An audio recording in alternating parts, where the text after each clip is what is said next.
welcome back to my channel. In today's video I have some forced proximity romance book recommendations for you, so let's just get right into the books.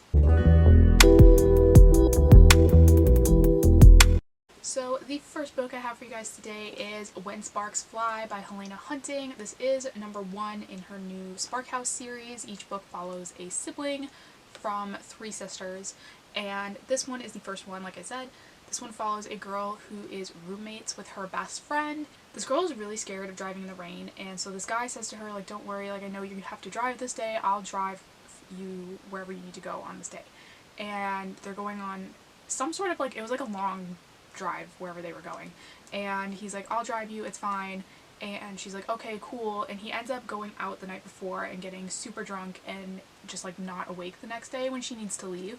And so she has to drive herself, and she ends up getting in a car accident, and she is like freaking out, obviously, and I believe she breaks her leg or something like that, something that like she needs help now, like dealing with life.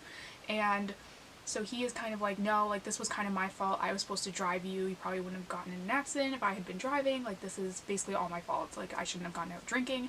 And so he feels super bad, so he's like, I will help take care of you because, like, it's only fair.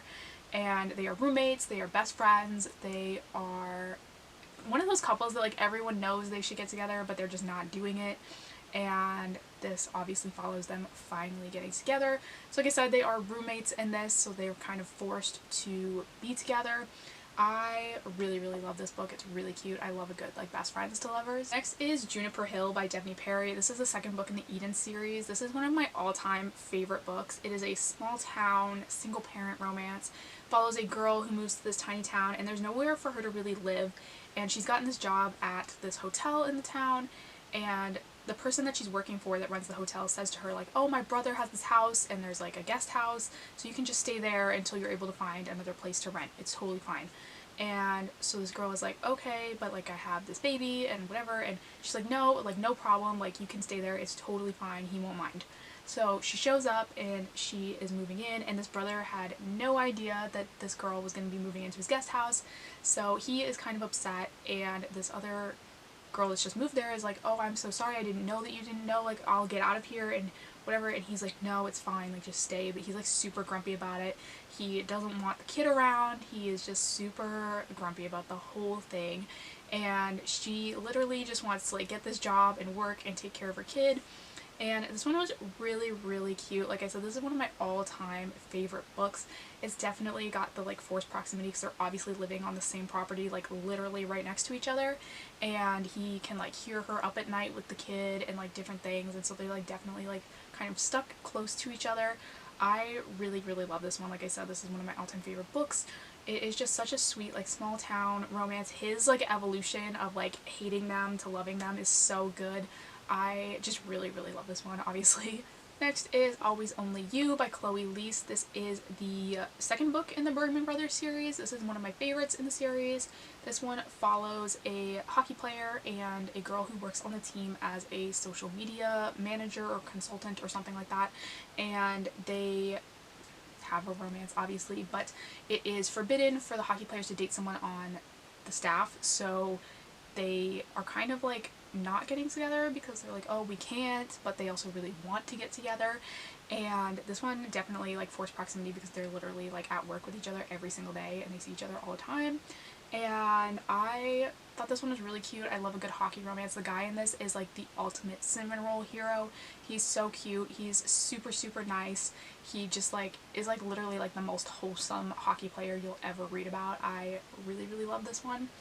Next is Addicted to You by Krista and Becca Ritchie. This personally is my favorite book in the entire series, and I think if you just wanted to read this one, you probably could. It's not technically a standalone, but I think you could finish this and be okay with the ending. But this one follows Lily and Lo. I feel like everyone's heard about this. Lily is a sex addict, Lo is an alcoholic, and they are best friends, but they've also been fake dating over the years because their parents always wanted them to get together, so they just kind of do it to keep everyone off their backs about their addictions. They don't want anyone to know that they're doing what they're doing, so they kind of get together, and there's definitely, like, forced proximity in here. I believe they're actually roommates so that they can hide their, you know, addictions from each other, and, or not from each other, but from everybody else. Like, they're using each other to help hide it. So they're living together, so definitely, like, forced proximity there. They kind of are always pushed together even when they don't necessarily want to be at like family events and whatever, so definitely a good one for that. Like I said, this is my favorite in the entire series. If I had to recommend one, it would be this one. Next is Something Wilder by Christina Lauren. This is their most recent release. This one follows a girl who runs a treasure hunting tour through like the desert, I guess, and this guy who she once dated like 10 years ago shows up again, and she is kind of mad because she's like, this guy just left out of nowhere, never came back, never called, texted, whatever. And so he shows up and he's back with a bunch of his friends. He didn't know where they were going. They always plan this guy's trip, and only one of the guys knows where they're going and what they're doing. So he was not in charge of planning this year, so he had no clue that they were going to this place or that she would be there. He didn't even know she was running this tour because that's not what she was doing when he knew her. And he ends up back on this tour, so they are like literally hiking and like camping through the woods basically in this one to go on this treasure hunt. So they're definitely stuck together, and he doesn't really want to say anything, and she's kind of like, oh my gosh, this is like the big jerk that left. And definitely just like they're forced to be together on this trip because he's not going to bail on his guy's trip, and she literally works there, so it's not like she can leave. And this one is really cute. I think it definitely leans more towards like an adventure book than a romance, but I personally enjoyed both aspects of the book, so I do like to recommend this one. Next is Love at First Fight by Carrie. This book follows a girl whose boyfriend breaks up with her out of the blue and then says he's moving to Singapore for a year and just didn't tell anyone, and she had already planned to rent this house with him and all of his friends for the summer. And so she decides when he leaves, she's like, you know what, I already paid my part, I'm gonna still go to this beach house with all of his friends because they're sort of my friends too. So she goes, and his best friend is there, and he's always been a jerk to her, and so she's like, great, this guy is here. But basically this guy has always had a thing for her. It's very obvious right from the get-go that he is sort of interested in her but doesn't know what to do about it because it's his best friend's now ex-girlfriend.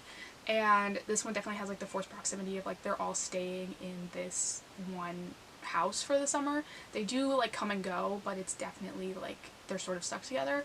I really like this one. I thought it was really cute. It's a very quick read. Next is Bad Boy Blues by Saffron. This one follows a girl who is a maid or a housekeeper at this sort of like castle almost, and this guy shows up to move back in there, and he is her high school bully. And so she's kind of like, great, this guy's back in my life, I don't really like him, and he is back, obviously.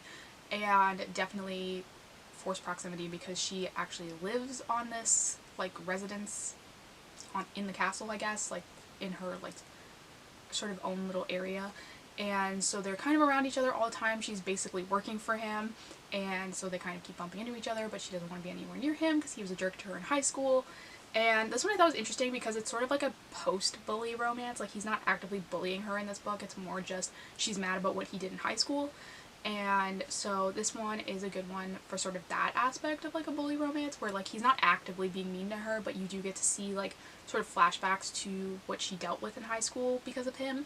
And I thought this one was really good. Definitely, like I said, forced proximity. They live on the same piece of property and are around each other pretty much all day, every day. Next is Go Hex Yourself by Jessica Clare. I love this book. I could literally talk about this book for 6 years and not run out of things to say about it. I am obsessed. This one follows a girl who applies for a job she sees in the newspaper, and she thinks it's for a card game that she really likes to play, but it ends up being an actual interview to be a witch's familiar.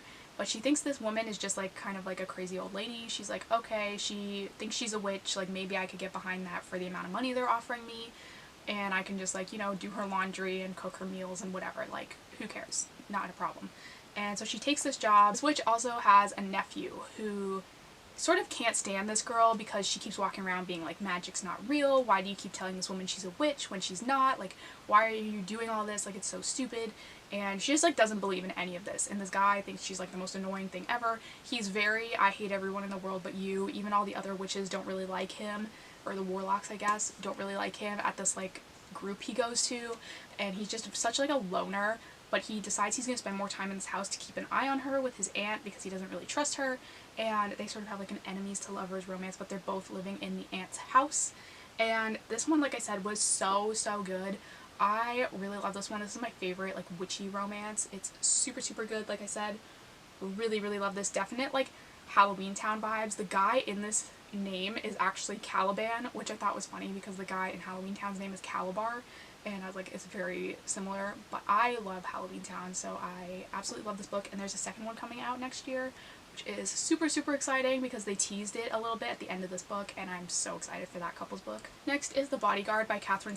This follows a woman who gets picked to be a bodyguard for this guy who's a famous actor, and he's kind of got a stalker, and he's moved back to his hometown temporarily because his mom is just found out she has cancer and she's starting treatment and he wants to be there for it. So he's back in town, and his team is like, look, you've got this stalker, you need to have some sort of security even though you're just at home. And he's like, okay, fine, whatever. And this woman becomes his bodyguard, and it's sort of cute because he doesn't want his mom to know about the stalker, so he's like, you have to pretend to be my girlfriend because that's the only reason that I can give them for why you're there. And so she's like, okay, fine. So they're like fake dating in this one too. It's really cute. The ending of this is a little cheesy, but I did really love the whole rest of the book, and it's definitely like forced proximity. They end up getting stuck with the parents for like 2 whole weeks where they have to stay with them, and so they're like really pretending they're together, and it's just a really cute read. And lastly is The Very Secret Society of Irregular Witches by Sangu Mandanna. This one follows a girl named Micah who is a witch, and she lives in a world where basically witches aren't allowed to be in the same area. They have to live very far apart from each other.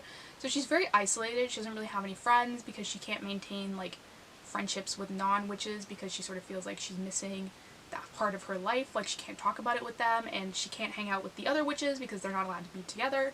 And so she makes these YouTube videos where she basically like pretends she's a witch and does all these videos, and she doesn't think anyone's really going to catch on that she is actually a witch. But one day she gets a letter in the mail from a guy saying, hey, we have 3 young witches and we need you to come help tutor them because like we don't know how to teach them all the things they need to know. And she's like, well, that's super weird because like why would 3 witches be together, and why would this person assume that I'm a real witch? Like that's very weird. But she's like, what the heck, I'm gonna see what happens. So she goes, and she ends up moving into this house with this older couple and this really grumpy librarian, and they are sort of, the 3 of them have been in charge of all of these kids, but she shows up and she's there to like help them teach them magic and like how to control their magic and things like that. And she ends up falling for the grumpy librarian. So obviously like forced proximity, they're literally living in the same house together, and they're also both sort of responsible for the children, so they're kind of always around each other. I really love this one as well, another good witchy romance. And so that is everything for today's video. Thank you guys so much for watching. Don't forget to hit the subscribe button down below. I do new book videos every single week, and I'll see you next time.